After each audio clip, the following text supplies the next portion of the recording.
Good morning. My name is Asif and I am working as an assistant research scientist at the University of Georgia, USA.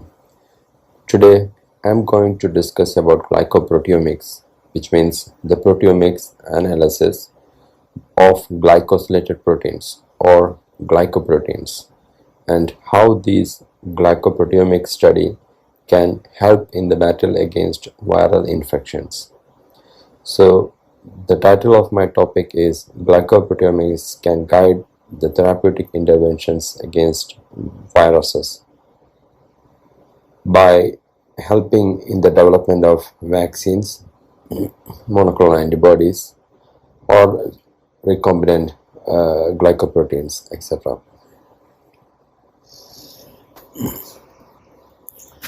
So, what is glycobiology? Glycobiology is the study of glycans or carbohydrates present on the surface of living cells. These glycans can be on proteins or lipids.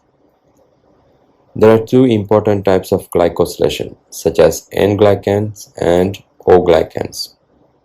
They are named so because of the atom, either nitrogen or oxygen, which connects the glycans with the proteins.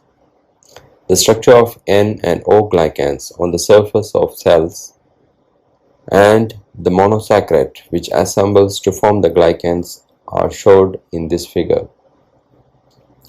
You can see that the proteins are on the cell surface, and these proteins are decorated by different glycans which are shown in several colored notation as indicated here in the inset.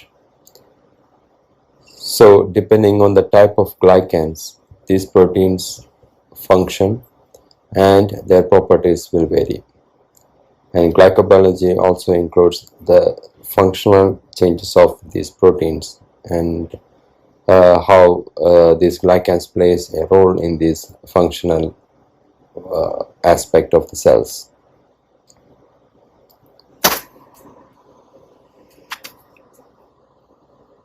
In early 1980s, one interesting aspect about the glycosylation and how it got attention from the researchers in the discovery of a unique mutation in humans, in one of the gene of humans, which make us not producing one particular type of monosaccharide called N-glycolate sialic acids.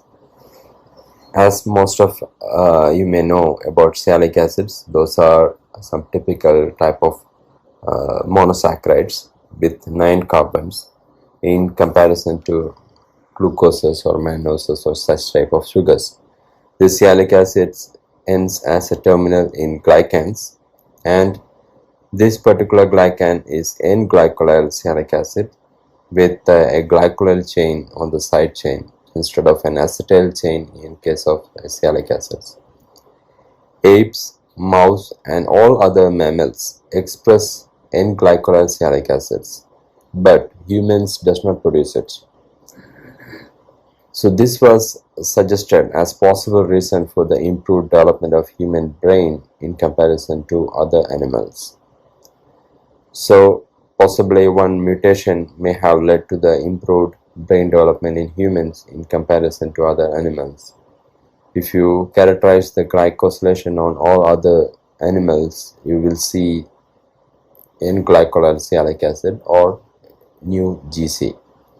But in humans, you may find only new AC or N-acetyl sialic acids.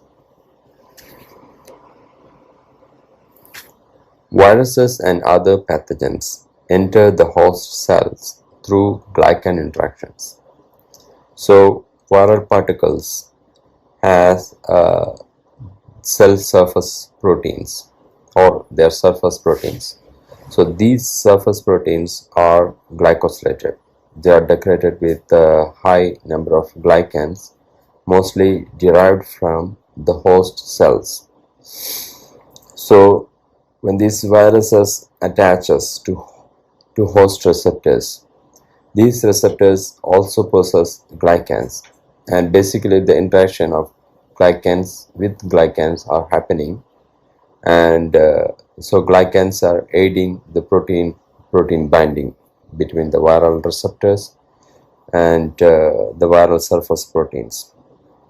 And then once this attachment happens, a cleavage happens at the distal end of the proteins of virus surface, and from there the viral particles will get detached and then enter into the cell, host cell, and then further replicate. So basically the glycans are the first entry point for the viral infection.